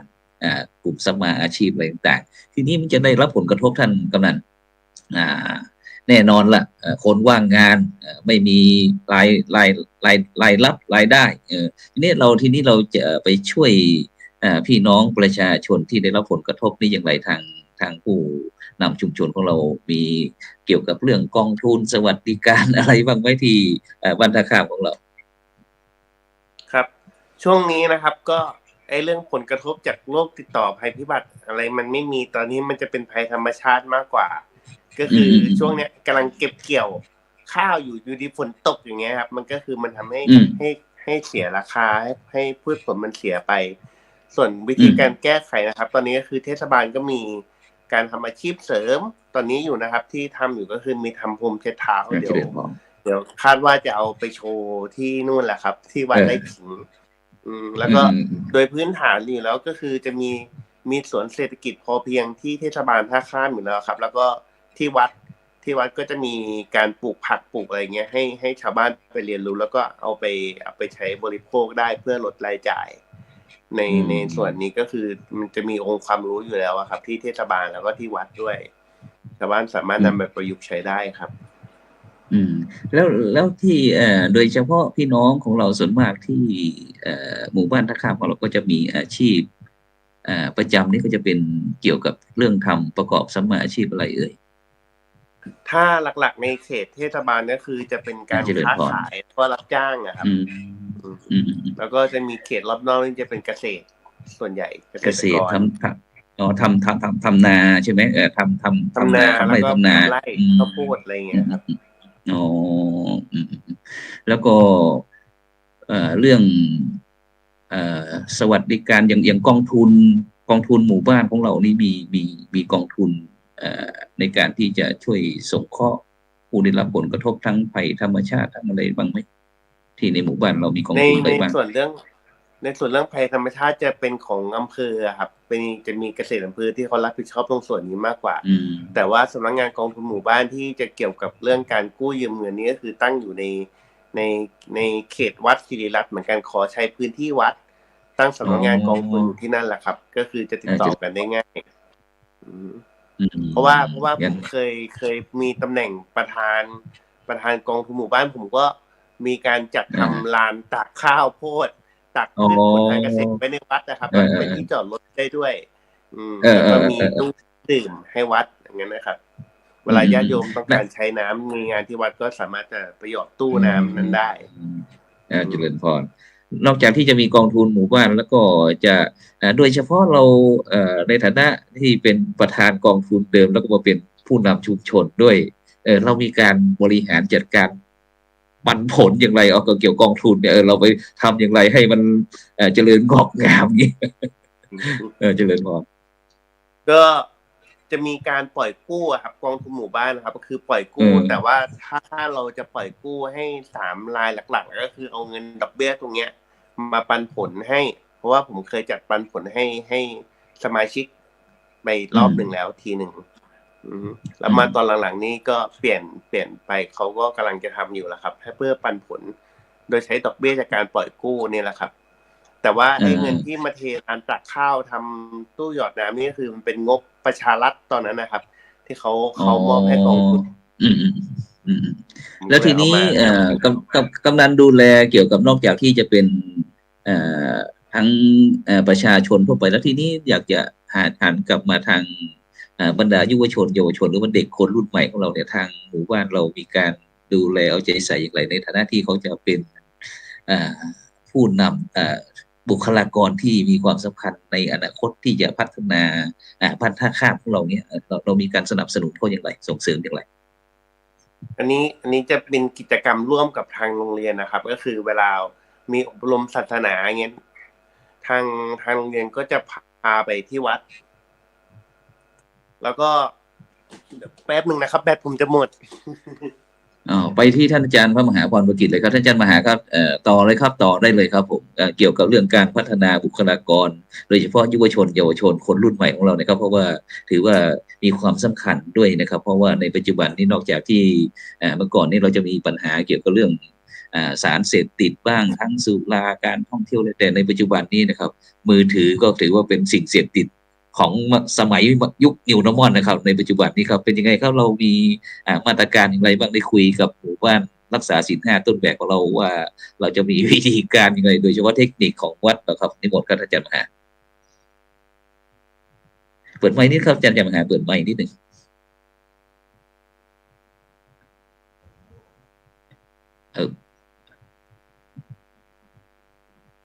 อาจารย์เปิดไมค์นิดหนึ่งกดแป๊บยังครับเปิดไมค์นิดโอเคครับครับนิมนต์ครับสำหรับอย่างที่ท่านพระครูพูดมานะครับก็ทางเราได้มีการอบรมคุณธรรมจริยธรรมให้กับเด็กเป็นประจำอยู่แล้วครับแล้วก็มีการแนะนำวิธีไม่ว่าส่วนทางโรงเรียนก็ให้ความรู้ไม่ว่าการเรื่องของยาเสพติดอะไรเงี้ยก็มีการป้องกันมีร่วมกันด้วยทางสาธารณสุขมีการตรวจฉี่ตรวจอะไรเด็กมีการป้องกันที่ดีให้กับเด็กก็ไม่ว่าจะเป็นเด็กอาจจะมีอยากลองในเรื่องของการสูบบุหรี่เสร็จปุ๊บก็เอาไปสูบยาบ้าอะไรอย่างเงี้ยแต่ก็ทางโรงเรียนก็มีการแนะนำให้ความรู้กับเด็กๆนะก็เด็กๆก็ไม่ไปจุดตรงนั้นนะก็ไม่เหมือนกับชุมชนที่อื่นที่บางทีปัญหายาเสพติดกลามไปถึงปัญหาครอบครัวสังคมมากมายที่มันเกิดขึ้นเรามีการลักเล็กขโมยน้อยบวกกับปัญหาเศรษฐกิจที่เป็นอยู่ตอนนี้มันก็ทำให้คล้ายๆแบบมันขาดไม่มีเงินที่จะจับจ่ายใช้สอยมีกันปัญหาลักขโมยมากขึ้นประมาณนี้แต่สำหรับชุมชนตำบลตะข้างก็คดีก็ไม่ค่อยมีมากเท่าไหร่แต่ก็ถามว่ามีไหมมันก็มีแต่เป็นส่วนน้อยถ้าเทียบกับที่อื่นอะไรอย่างนี้เพราะว่าครูเขาก็จะมีการให้ความรู้กับเด็กนักเรียนไม่พวกยาเสพติดนี่เป็นภัยที่ร้ายแรงมากแล้วไม่ว่าจะเป็นเรื่องเกมเรื่องอะไรอย่างเงี้ยทางพระเราเพิ่งเป็นวิทยากรอยู่แล้วเราก็ให้ความรู้กับเด็กว่าอันไหนสมควรเล่นอะไรยังไงใช้ประโยชน์ยังไงจากโทรศัพท์อินเทอร์เน็ตควรจะเล่นยังไงหายังไงประโยชน์การค้นข้อมูลหาข้อมูลประกอบการเรียนอย่างเงี้ยเป็นสิ่งตรงนี้มาใช้ได้ถ้าเกิดเอาเวลาไปเสียเวลาจากการเล่นเกมเราก็จะแนะนำเด็กในของที่เรามาไว้แต่ละกลุ่มแต่ละชุดในการอบรมของเรา2 วัน2 วัน3 วันแล้วแต่ครับผมครับฉะนั้นเดี๋ยวเราไปที่ในขณะนี้บรรดาท่านผู้ฟังท่านผู้ชมก็กำลังติดตามรายการสังฆพัฒนาเพื่อประชาชนบทบาทพระสงฆ์ในยุคนิวนอร์มอลวันนี้เราได้รับความเมตตาแล้วก็ความร่วมมือจากพี่น้องหมู่บ้านรักษาศีล 5ต้นแบบบ้านท่าข้ามหมู่ที่1ตำบลท่าข้ามอำเภอชนแดนจังหวัดเพชรบูรณ์ซึ่งได้ผ่านการประเมินจากคณะกรรมการโครงการหมู่บ้านรักษาศีล 5หนเหนือซึ่งก็มีพระเดชพระคุณหลวงพ่อพระเทพรัตนนายกประธานคณะกรรมการพร้อมทั้งคณะกรรมการก็ได้ไปตรวจเยี่ยมผ่านมาเป็นที่เรียบร้อยแล้วก็เป็นธรรมเนียมที่เราจะมีของดีๆเรามามีดีมาอวดแต่เราไม่ได้มาอวดดีฉะนั้นเราก็พยายามที่จะนำหมู่บ้านรักษาศีล 5ต้นแบบแต่ละหมู่บ้านมาคุยให้ฟังเพื่อที่บรรดาท่านผู้ฟังท่านผู้ชมว่ากว่าที่เขาจะได้เป็นหมู่บ้านรักษาศีล 5ต้นแบบเนี่ยเขามีการบริหารจัดการอย่างไรเขามีภาคีเครือข่ายมีพวกอย่างไรที่มาช่วยสนับสนุนให้เขาเป็นหมู่บ้านถึงเป็นหมู่บ้านต้นแบบได้ไม่ว่าจะเป็นเกี่ยวกับเรื่องการความเป็นอยู่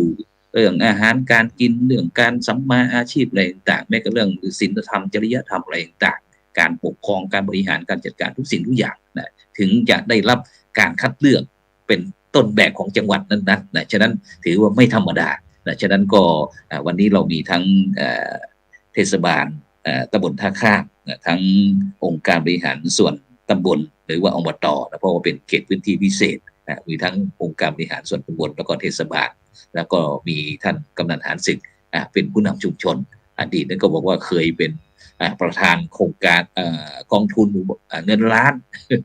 ซึ่งก็ได้มีการบริหารจัดการต่อไปแต่ที่เราอยากเห็นการบริหารการจัดการหรือว่าการสนับสนุนส่งเสริมบรรดายุวชนเยาวชนหรือว่าคนรุ่นใหม่นะซึ่งโดยเฉพาะนี้ก็อาจจะวิถีชีวิตมีการเปลี่ยนแปลงไปนะฉะนั้นเดี๋ยวเราจะไปที่ทางเทศบาลตำบลท่าข้ามไปที่ท่านผอ.พิมพาพร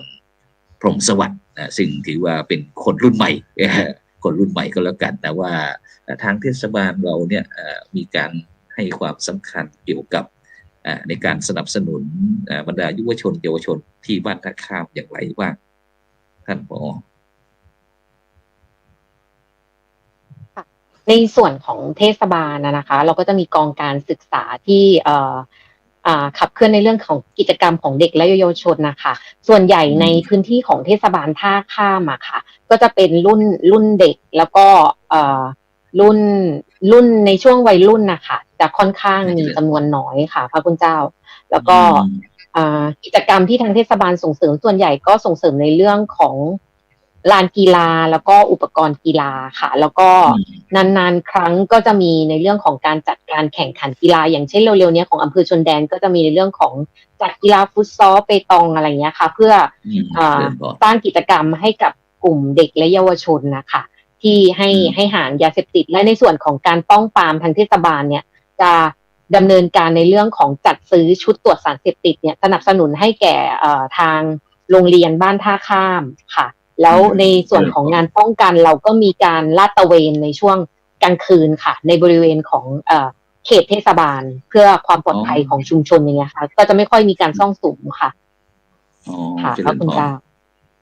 ซึ่งโดยเฉพาะที่ว่าเมื่อกี้เห็นว่ามีหน่วยรักษาความปลอดภัยนี้จะเป็นทางเจ้าหน้าที่หรือว่าเป็นชุดของหมู่บ้านเป็นชรบหรือว่ามีทั้งสองส่วนค่ะพระคุณเจ้าในส่วนของเทศบาลก็จะเป็นชุดงานป้องกันเพราะว่าเป็นพื้นที่ขนาดเล็กที่มี8ชุมชนเป็นเพียง1หมู่บ้านของในระดับตำบลแต่ในส่วนของเขตอบต.ก็จะเป็นชุดชลบ.ที่เป็นชุดผู้นำชุมชนนะคะที่เขาจะดูแลความปลอดภัยซึ่งก็นำโดยท่านกำนันที่อยู่ในเขตของเทศบาลด้วยค่ะก็จะอยู่ท่านกำนันเนี่ยจะปกครองทั้งหมดในเขตทั้งตำบลแล้วก็เขตทั้งเทศบาลด้วยมันก็เลยเป็นเรื่องง่ายในการจัดการตำบลท่าข้ามค่ะการบริหารชุมชนค่ะเจริญพรงั้นเราไปถึงกรณีพาดพิงไปที่ท่านกำนันหารศึกก็แล้วกันท่านกำนันในการที่โดยเฉพาะในเราในตำบลท่าข้ามของเรามีกี่หมู่บ้านเปิดไมค์นิดหนึ่งเปิดเมื่อกี้มี11หมู่บ้านครับทั้งหมด11หมู่บ้านที่นี้มี11หมู่บ้านที่นี้ในฐานะที่เราเป็นหมู่บ้านรักษาศีล5ต้นแบบแล้วเราได้มีการที่จะไปเชิญชวนหมู่บ้านทั้ง10หมู่บ้านเนี่ยเข้ามาในการที่จะมีเป็นภาคีเครือข่ายกับหมู่บ้านรักษาศีล5ต้นแบบบ้านท่าข้ามเราอย่างไรตอนนี้มีมติจากกระทรวงมหาดไทยเลยครับว่าทุกหมู่บ้านทุกตำบลต้องถือศีล5หมดครับเพราะว่าไปเซ็น MOU กันหมดแล้วตอนนี้เพราะนั้นตำบลท่าข้ามแล้วก็ตำบลใกล้เคียงตำบลทั้งหมดแหละครับต้องเข้าโครงการหมู่บ้านศีล5กันหมดเลยฉะนั้นก็ถือว่าแล้วเขาได้มีการมาดูงานมาศึกษางานพื้นที่ต้นแบบของเราบ้างไหมเราอย่างเราในฐานะที่เป็นกำนันหรือว่าเป็นหัวหน้าก็แล้วกันจะว่าหัวโจกก็เกินไปนะเป็นหัวหน้าก็แล้วกันในตำบลเนี่ยทีนี้แต่ละหมู่บ้านเนี่ยเขาเข้ามาศึกษาดูงานจากงานที่เราได้สร้างขึ้นเป็นหมู่บ้านรักษาศีล5ต้นแบบอย่างไรบ้างแต่นะมีหน่วยงานอะไรบ้างที่ลงมาดูเยี่ยมงานอะไรบ้าง ณตอนนี้ตำบลอื่นๆยังครับเพราะว่ายังที่อำเภอกำลังศึกษารูปแบบโครงการอยู่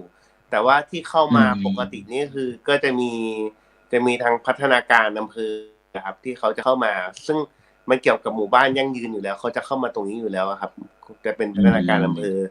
เป็นท่านนายอำเภออย่างเงี้ยเข้ามาตรวจเยี่ยมอยู่แล้วปกติเพราะว่า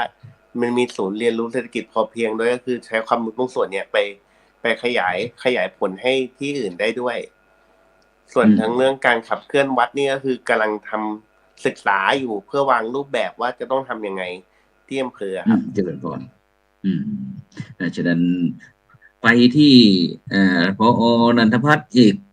ไปที่ด้านผอ.นันทพัฒน์ทีนี้หลังจากที่เมื่อก่อนนี้เราก็จะโรงพยาบาลส่งเสริมสุขภาพประจำตำบลของเราก็จะทำงานอยู่โดดๆก็จะมีทั้งอสม.อะไรบ้าง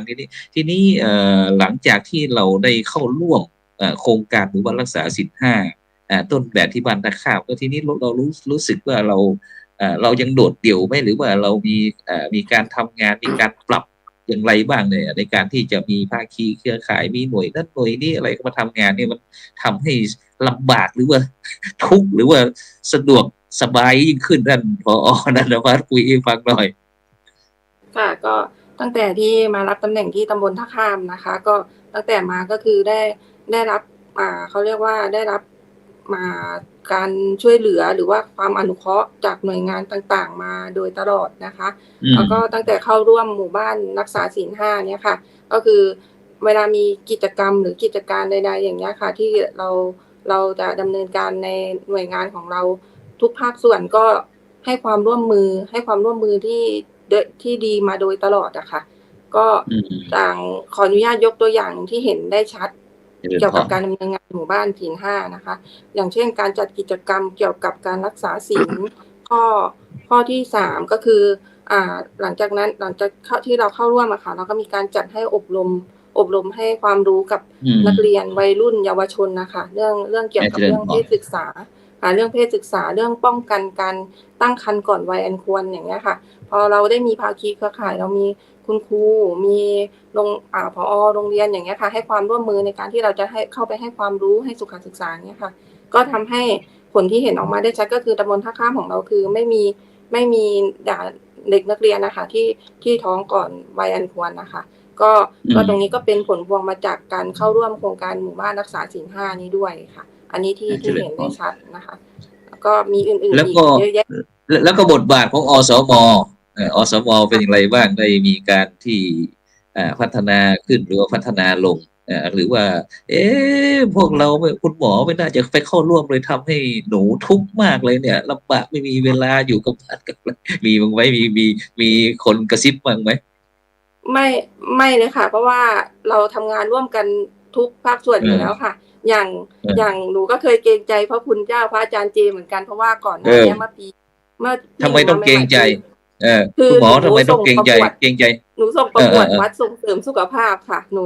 ใช้วัดศิริรัตน์วัดท่าข้ามเนี่ยค่ะส่งประกวดวัดส่งเสริมสุขภาพแล้วก็ทำให้เราได้ไปต่อถึงระดับเขตก็ได้รับรางวัลมาในระดับเขตเพราะว่าได้เป็นวัดส่งเสริมสุขภาพดีเด่นของจังหวัดเพชรบูรณ์นะคะก็ตอนที่หนูเข้าไปทำกิจกรรมทำดำเนินงานกิจการก็คือได้รับความร่วมมือแล้วอสม.เขาก็จะเห็นอยู่แล้วเขาก็จะอยู่ที่วัดกันอยู่แล้วอะค่ะก็พูดง่ายๆอสม.ของหนู40เฉพาะเขตเทศบาล40ท่านนะคะจะเป็นลูกศิษย์วัดเกือบทั้ง40ท่านค่ะก็จะอยู่เพราะว่าเขาอยู่ในชุมชนนั้นในเขตเทศบาลนั้นก็จะเป็นลูกศิษย์ของพระอาจารย์เจเกือบทั้งหมดเลยเวลามีกิจกรรมการดำเนินงานอย่างเงี้ยค่ะคือเหมือนกับเราเป็นครอบครัวเดียวกันนะคะมันก็จะไม่ยากเวลามีกิจกรรมมีงานอย่างเงี้ยค่ะมันก็ง่ายช่วยทำให้การดำเนินงานง่ายขึ้นค่ะที่ผ่านมาก็งานทางด้านสาธารณสุขอะค่ะวัดของเราก็เด่นมาโดยตลอดไม่ว่าจะเป็นทั้งเรื่องวัดส่งเสริมสุขภาพมาตรฐานส้วมก็ผ่านเกณฑ์อย่างเงี้ยค่ะเป็นของที่วัดอย่างเงี้ยค่ะก็ผ่านเกณฑ์ของระดับจังหวัดเหมือนกันค่ะก็แล้วก็เป็นเครือข่ายกันค่ะก็เหมือนพึ่งพาอาศัยกันอย่างเงี้ยค่ะก็ทำให้ผลงานเราออกมาค่อนข้างที่จะเด่นค่ะถือว่าพึงพอใจใช่ไหมหรือว่ายังไงใช่ถ้าให้คะแนนไอหมู่บ้านของเราหลังจากที่เราได้ผ่านการประเมินให้คะแนนสักเท่าไหร่ดีคะแนน100ครับ อ๋อหนูก็ให้เกือบ100อะค่ะหนูให้เกือบ100อะค่ะเกรงใจกำนันหารศึกหรือเปล่า ไม่ที่พระคุณเจ้าถามว่ามีอะไรดีเขาถึงเลือกเนี่ยผมไม่อยากพูดเยอะครับมันดีไปหมดแหละครับว่า ต้องมีดีเราต้องอวดดิมีดีเราต้องอวดเพราะว่าพระอาจารย์รายการของเราต้องการให้เป็นศูนย์การเรียนรู้ของพี่น้องประชาชนคนไทยไงว่าหมู่บ้านเรามีอะไรดีเขาก็จะได้นอกจากที่ของเราได้ประสบผลสำเร็จแล้วหมู่บ้านอื่นเขาจะได้ทำแล้วก็ภาพรวมของประเทศเราก็จะดีขึ้นไงใช่ถ้าเราเอามีดีเราไม่อวดมันก็เสียดายเพราะว่านี่ถือว่าเป็นมันสมองของพี่น้องประชาชนที่เราได้ใช้วิธีคิดวิธีทำอะไรต่างๆเนี่ยให้กว่าจะเป็นต้นชุมชนต้นแบบนี่นะท่านกำนันอย่างนั้นเราอย่าหวงนะเราต้องขยายยิ่งเยอะเท่าไหร่ยิ่งดีเพราะเนี่ยถือว่าเป็นกลัวที่อื่นหมั่นไส้ครับ ไม่มีนะฉะนั้นเดี๋ยวเราไปที่ท่านอาจารย์พระมหาพรกิจเมื่อกี้บอกว่า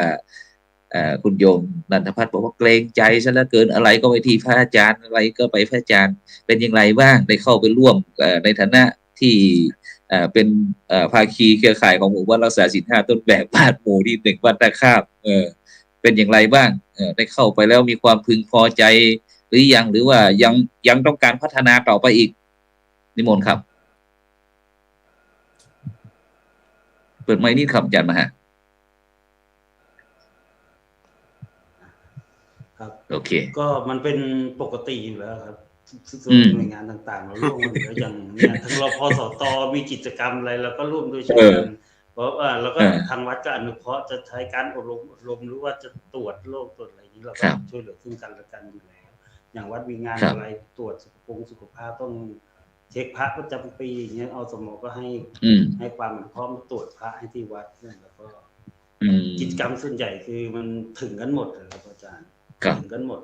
ไม่ว่าจะเป็นรพสต.เทศบาลท่านกำนันผู้ใหญ่บ้านแล้วก็โรงเรียนอะไรเงี้ยหมดเข้าถึงแล้วพึงพอใจไหมครับที่ได้รับความไว้วางใจอะไรก็หลวงพ่อเงี้ยหลวงพ่อเดี๋ยวทางรพสต.เราจะมีกิจกรรมลงเยี่ยมชุมชนนะหลวงพ่อเราจะมีอะไรติดไม้ติดมืออะไรไว้อย่างเงี้ยอันนี้ก็เราก็จะทำแบบไปเยี่ยมผู้ป่วยติดเตียงนะครับเราก็จะไปในช่วงประมาณปลายเดือนกุมภาหลังจากได้งานปริวาสของเราแล้วเสร็จเราก็ได้ข้าวสารอาหารแห้งเป็นจำนวนมากเราก็เอาแบ่งตรงนี้ไปเยี่ยมทั้งคน8ชุมชนผู้ป่วยติดเตียงบ้างแล้วผู้ยากไร้บ้างนี่เราแจกเป็นประจำอยู่แล้วแต่ว่าปีที่แล้วไม่ได้ทำก็เนื่องจากติดป่วยไปผ่าตัดมาก็เลยไม่ได้จัดปริวาสแล้วก็สุขภาพก็ไม่ค่อยดีด้วยครับก็ต้องตอนนี้ก็ครับผมครับโอเคครับไปที่ท่านพ่อพิมพาพรพงศ์สวัสดิ์ก็แล้วกันนะพอกองสาธารณสุขแล้วก็และสิ่งแวดล้อมเทศบาลตำบลท่าข้ามถือว่าเป็นคนรุ่นใหม่นะที่ได้เข้ามาสืบสานต่องานที่รุ่นก่อนๆเขาทำไว้นะถึงเราในฐานะที่เป็นหน่วยงานท้องถิ่นพื้นปกครองส่วนท้องถิ่นนะซึ่งโดยเฉพาะท่านปอพิมพาพรเราได้มีหน่วยงานของเราได้มีส่วนร่วมหรือว่าเป็นภาคีเครือข่ายขององค์การรักษาศีล 5เนี่ยเราเห็นบทบาทนี้เราพึงพอใจบ้างไหมที่ได้ทำไมต้องมาใช้เรากันอย่างนี้ในการที่บำบัดทุกข์บำรุงสุขพูดง่ายๆแล้วก็สร้างสันติสุขความสมัครสมานความสามัคคีปองดองสมานสันติสุขในตำบลหรือว่าในหมู่บ้านเนี่ยที่เรามีหน่วยงานของเรามีส่วนร่วมเรามีความพึงพอใจอย่างไรบ้างหรือว่าไม่ชอบเลยงานเยอะก็ไม่ถึงขนาดนั้นค่ะเพราะคุณเจ้าก็คือตอนแรกก็สงสัยว่าทำไมถึงเป็นตำบลท่าข้ามทั้งในจังหวัดเพชรบูรณ์ทำไมถึงเป็นตำบลเล็กๆซึ่งถ้าเกิดว่าในมุมมองที่เราเคยเห็นที่เขาประกวดหมู่บ้านศีล 5อย่างเช่นวัดศรีมงคลอย่างเงี้ยค่ะพระคุณเจ้าเป็นวัดที่ใหญ่มากค่ะแล้วก็เป็นแบบเทศบาลทางน่านอย่างเงี้ยค่ะท่านก็ค่อนข้างมีความพร้อมมากทีนี้พอถ้าเกิดว่างานหมู่บ้านศีล 5เนี่ยจะมาประเมินท่าข้ามเนี่ยของเราจะเป็นไปได้ไหมอะไรเงี้ยค่ะ ก็พอดูหลักเกณฑ์ดูกิจกรรมแล้วก็คือมันเป็นสิ่งที่ท่าข้ามทำอยู่แล้วเป็นปกติค่ะเพียงแต่ว่ายังไม่ได้เอามาเชื่อมร้อยกันแล้วเราก็ไม่เข้าใจว่าหมู่บ้านศีล 5มันคืออะไรแต่จริงๆแล้วพอดูแล้วมันมีประโยชน์กับทางชุมชนแล้วก็อีกอย่างคือทางท่านนายกแล้วก็ทางเจ้าหน้าที่เทศบาลเนี่ยส่วนใหญ่ก็คือว่าพอเป็นงานของวัดแล้วก็ของพระอะค่ะก็จะรู้สึกว่าทำแล้วเนี่ยเหมือนว่าได้บุญก็ท่านนายกเป็นประธานของกรรมการวัดอยู่แล้วก็ยิ่งง่ายในการจัดกิจกรรมอะค่ะพระคุณเจ้าก็คือ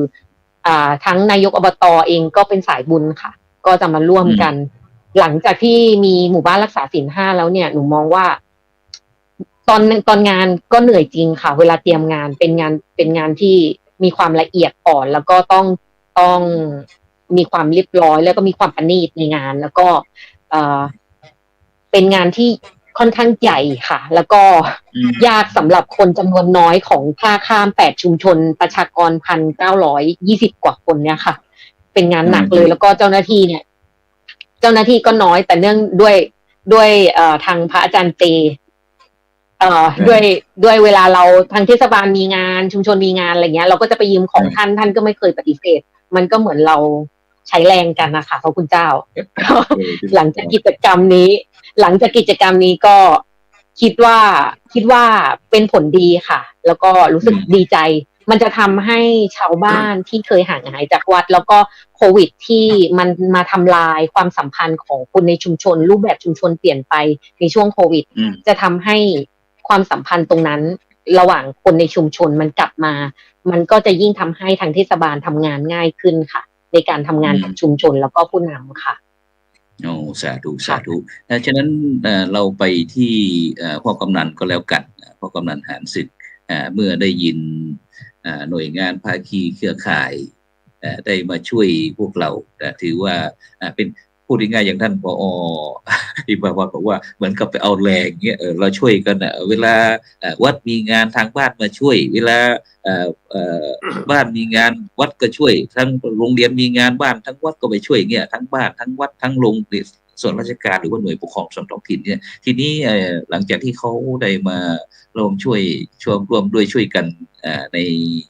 โครงการหมู่บ้านรักษาศีล 5ของกำนันแล้วนะทีนี้เราประเมินอย่างไรบ้างในการที่เรามีความพึงพอใจหรือว่าพอแค่นี้หรือว่ายังมีสิ่งที่จะไปต่ออีกในการพัฒนาชุมชนของเราในอนาคตอันใกล้เนี่ยพ่อกำนันครับในส่วนนี้นะครับในพื้นฐานเดิมแล้วผมเคยเรียนเจ้าคณะจังหวัดเพชรบูรณ์ไปครับว่าถ้าข้ามเราจะไม่สร้างภาพแต่ว่าเราจะแต่งภาพเพราะว่า1พื้นฐานเรามีครบหมดอยู่แล้วครับแต่ว่าเรายังขาดการเรียบเรียงการร้อยเรียงกันอย่างที่หมอนกบอกนะครับคือการทำให้มาเป็นรูปเล่มอย่างเงี้ยก็คือมีครั้งเนี้ยการจัดประกวดหมู่บ้านศีล 5ก็เลยการนำมาร้อยเรียงกันทุกอย่างให้มันเป็นรูปเล่มให้มันในรูปแบบที่สวยงามโดยปกติมันมีอยู่แล้วครบครับแล้วก็ในส่วนที่ว่าในอนาคตจะทำยังไงต่อไปก็คือผมคิดว่าการรักษาสิ่งที่ดีอยู่เนี่ยให้มันคงอยู่เนี่ยผมว่านั่นก็ยากแล้วล่ะครับพัฒนานี่คงเดี๋ยวค่อยๆคิดกันครับค่อยๆร่วมมือกันกับหน่วยงานอื่นๆด้วยครับครับผมตอนนี้ก็ถือว่าอยู่ในระดับพึงพอใจแล้วใช่ไหมถือว่าในชุมชนในฐานะที่เป็นผู้นำของหมู่บ้านเราพึงพอใจหรือยังหรือว่าพึงพอใจในระดับหนึ่งครับแต่ว่าถ้าเกิดให้ดีก็คือการรักษาความดีอย่างเงี้ยให้มันคงอยู่สืบไปล่ะครับ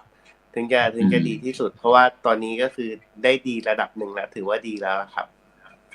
สาธุเอาไปที่คุณโยมนันทพัฒน์กันแล้วกันทีนี้เราจะไม่ถามเรื่องสุขภาพละทีนี้เราอยากจะถามมุมมองของคุณหมอในฐานะที่เป็นผู้บำบัดทุกข์บำรุงสุข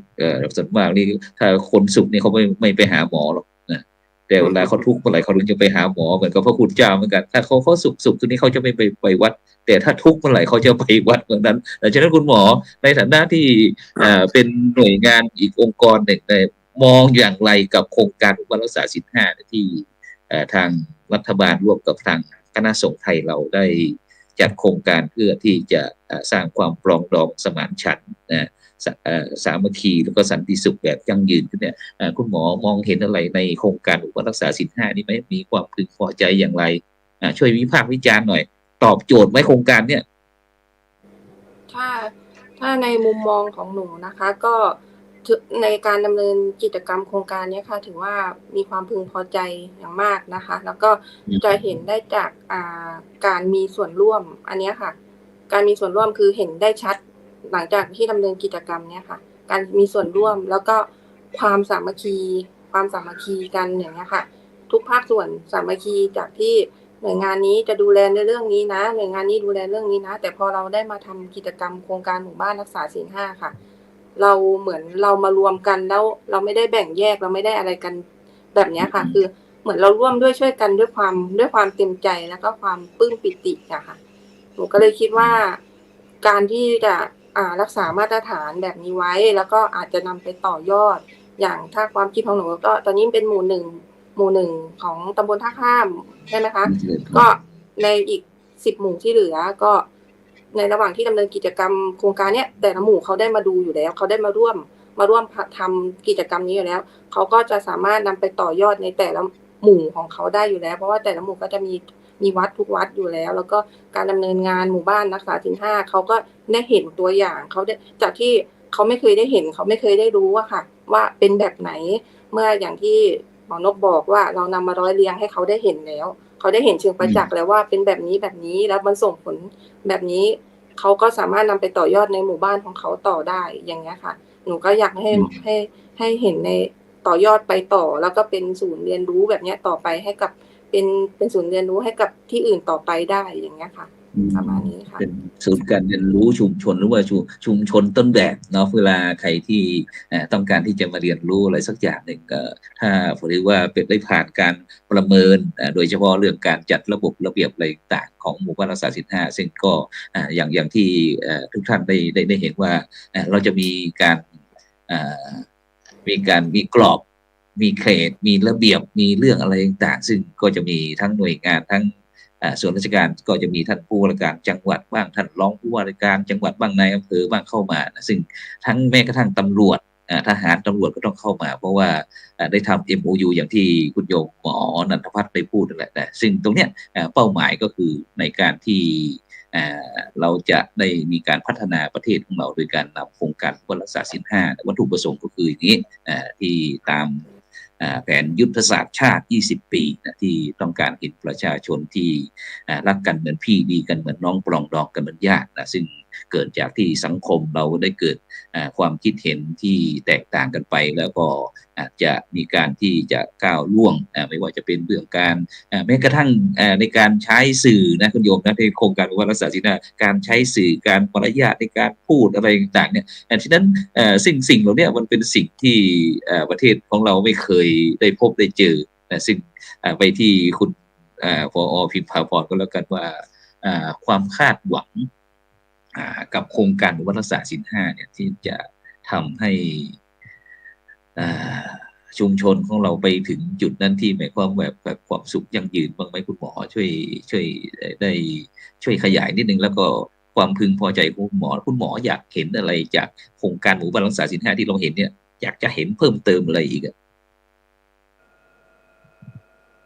ตัวไหนนิดนึงคุณหมอค่อนข้างคาดหวังค่ะพระครูก็จากกิจกรรมหมู่บ้านศีล 5เนี่ยมันทำให้ชุมชนแล้วก็ผู้นำเกิดมุมมองในหลายด้านโดยเฉพาะอย่างยิ่งของด้านที่ชุมชนแล้วก็บทบาทของคณะสงฆ์อะค่ะที่เราเห็นได้ชัดในขณะที่เราเห็นมุมมองคณะสงฆ์ในด้านเดียวในเรื่องของการทำพิธีกรรมทางศาสนาแต่พอใช่ค่ะทีนี้พอในกิจกรรมโครงการหมู่บ้านศีล 5จริงๆแล้วเนี่ยบทบาทของคณะสงฆ์แล้วก็ความสามารถของคณะสงฆ์เนี่ยมันกว้างไกลกว่าที่ญาติโยมจะเข้าถึงอะค่ะแล้วก็ทำให้ชุมชนรวมทั้งภาคประชาชนเนี่ยหันกลับมามองกิจกรรมของ ศาสนามากขึ้นค่ะว่าตอนนี้ทางผู้นำศาสนาทำอะไรอยู่แล้วก็โครงการหมู่บ้านศีลห้าเนี่ยไม่ใช่ได้ประโยชน์เฉพาะหน่วยงานใดหน่วยงานหนึ่งเป็นโครงการที่ใช้ในเรื่องของคณะสงฆ์เป็นศูนย์รวมจิตใจที่จะขับเคลื่อนให้เกิดชุมชนเข้มแข็งอย่างยั่งยืนค่ะแล้วก็จากกิจกรรมโครงการนี้ไม่ว่าจะเป็นด้านสัมมาอาชีพการส่งเสริมกระตุ้นให้คนในชุมชนแบบมีความสัมพันธ์อันดีต่อการความปลอดภัยในชุมชนแล้วก็การถือศีลรักษาศีลเอื้อเฟื้อเกื้อกูลกันเนี่ยมันหลังจากกิจกรรมโครงการนี้ค่ะก็หนูมองว่า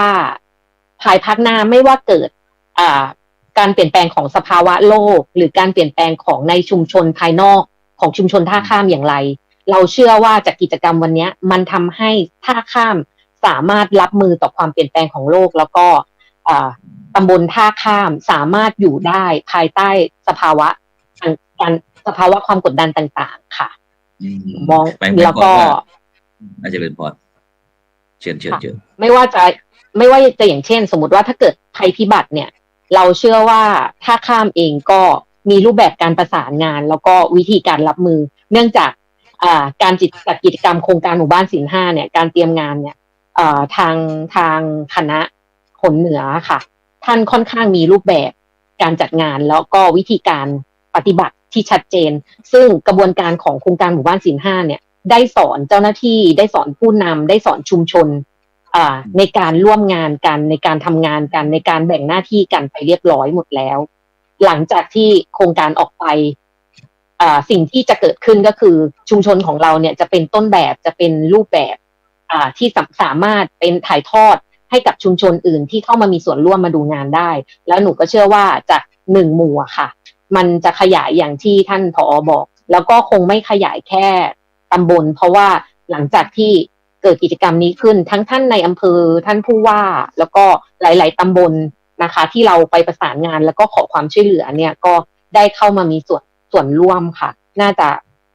เป็น1ที่ขยายไปได้ในระดับจังหวัดค่ะท่านสาธุเนี่ยนี่ก็เป็นมุมมองของ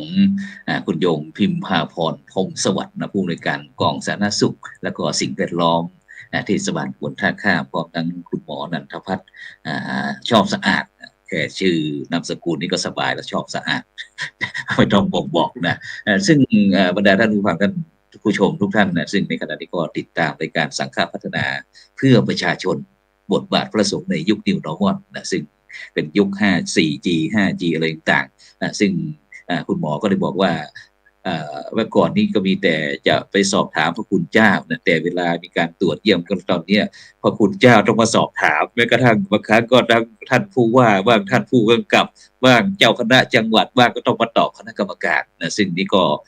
เป็นยุทธศาสตร์นะที่ต้องการ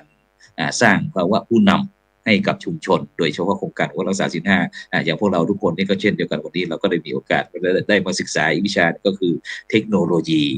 ในการที่จะใช้สื่อประชาสัมพันธ์หมู่บ้านของเราฉะนั้นทางรายการเราก็พยายามที่จะป้อนองค์ความรู้อะไรต่างๆนอกจากที่เราจะไปตรวจเยี่ยมแล้วเราก็ต้องติดตามผลงานด้วยแล้วก็ในอนาคตเราก็จะกลับไปดูด้วยนะอย่างปีหน้านี้เราไปที่จังหวัดเพชรบูรณ์เราก็ต้องแวะไปที่บ้านนี่บ้านท่าข้ามเช่นเดิมว่าเป็นยังไงบ้างท่านประธานศึกท่านอาจารย์พระมหาคุณหมอทั้งคุณหมอนันทพัฒน์กับคุณหมอพิมพาพรเป็นอย่างไรบ้างเราก็จะไปถามติดตามเนี่ยนะฉะนี้เป็นต้นนะฉะนั้นก็เพื่อที่ความสุขแบบยั่งยืนนะฉะนั้นวันนี้ก็ต้องขอบคุณอนุโมทนากับทุกท่านนะโดยเฉพาะตัวแทนหมู่บ้านรักษาศีล 5ต้นแบบบ้านท่าข้ามที่วันนี้ได้พยายามท่านกำนันก็พยายามที่จะปิดไว้ไม่ยอมที่จะเปิดนะเพราะว่ากลัวลอกเลียนแบบกลัวก๊อปปี้ แต่โครงการเราอยากจะให้ของดีๆในชุมชนเนี่ยยิ่งเราขยายได้เท่าไหร่ยิ่งดีมากเท่านั้นเพราะว่ามันจะเป็นประโยชน์ต่อมหาชนชาวโลกของเรานะเพราะว่าวิถีธรรมวิถีไทยวิถีพุทธของเราเนี่ยเป็นสิ่งที่ตอบโจทย์แม้กระทั่งวิทยาศาสตร์บางครั้งก็บางศาสตร์ก็เข้าไม่ถึงแต่พระพุทธศาสนาเราเข้าถึงฉะนั้นก็โดยเฉพาะเรื่องความมีศรัทธาเรื่องจิตเรื่องใจนะเป็นสิ่งที่สำคัญมากนะฉะนั้นสู้เท่านั้นถึงจะชนะถ้าใจไม่สู้แล้วก็อย่างไรก็ไม่มีวันชนะฉะนั้นก็ในช่วงสุดท้ายที่อยากจะให้ท่านอาจารย์ พระมหาพรประกิตได้ขอบคุณอนุโมทนากับบรรดาท่านผู้ฟังท่านผู้ชมพร้อมทั้งทีมงานของเราวันนี้เปิดโอกาสให้ครับนิมนต์ครับอาจารย์มหาครับผมได้ขอบคุณอนุโมทนากับผู้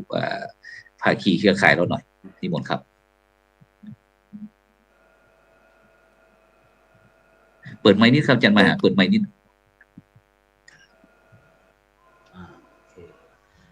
ก็ต้องขออนุโมทนากับท่านผอ.นะสาธารณสุขนะหมอนกนะที่ช่วยจัดการหลายๆสิ่งหลายๆอย่างให้ไม่ว่าจะเป็นเรื่องลูกเล่มนะแล้วก็ท่านผอ.รพสต.นะแล้วก็ท่านกำนันทุกคนทุกท่านร่วมด้วยช่วยกันนะถ้าเกิดมันสังคมเราถ้ามีการเอื้อเฟื้อเผื่อแผ่ช่วยเหลือเกื้อกูลซึ่งกันและกันแล้วก็มีความสมัครสมานสามัคคีกันสังคมของเราก็จะน่าอยู่มากขึ้นผมก็ขอฝากแค่นี้แล้วกันครับขอบคุณโมทนาครับขอบคุณนะครับทุกท่านนะครับในค่ำคืนนี้ก็เวลาหมดเวลาเสียแล้วก็จำเป็นที่จะต้องนำรายการสังฆพัฒนาเพื่อประชาชนจากบรรดาท่านผู้ฟังท่านผู้ชมไปก่อนแต่อย่าลืมนะเรามีตลอดอาทิตย์นะตั้งแต่วันจันทร์ถึงวันอาทิตย์นะวันจันทร์ถึงวันอาทิตย์ก็เวลา 20:00 นจนถึงเวลา 4:00 นตั้งแต่ต้นเดือนนี้เราก็มีการปรับรายการก็เพื่อที่จะเป็นส่วนหนึ่งในการที่จะส่งกำลังใจให้กับพี่น้องชาวโลกแม่ประชาชนคนไทยที่ได้รับผลกระทบจากยุค New Normal แต่เราก็ใช้หลักธรรมในทางพุทธศาสนาเป็นศูนย์รวมจิตใจฉะนั้นก็ขอบคุณอนุโมทนาทุกท่านหลับฝันดีมีเงินใช้ไร้โลภะพยาธิไม่เจ็บไม่จนร่ำรวยทุกคนสำหรับในค่ำคืนนี้ขอกล่าวคำว่าสาธุ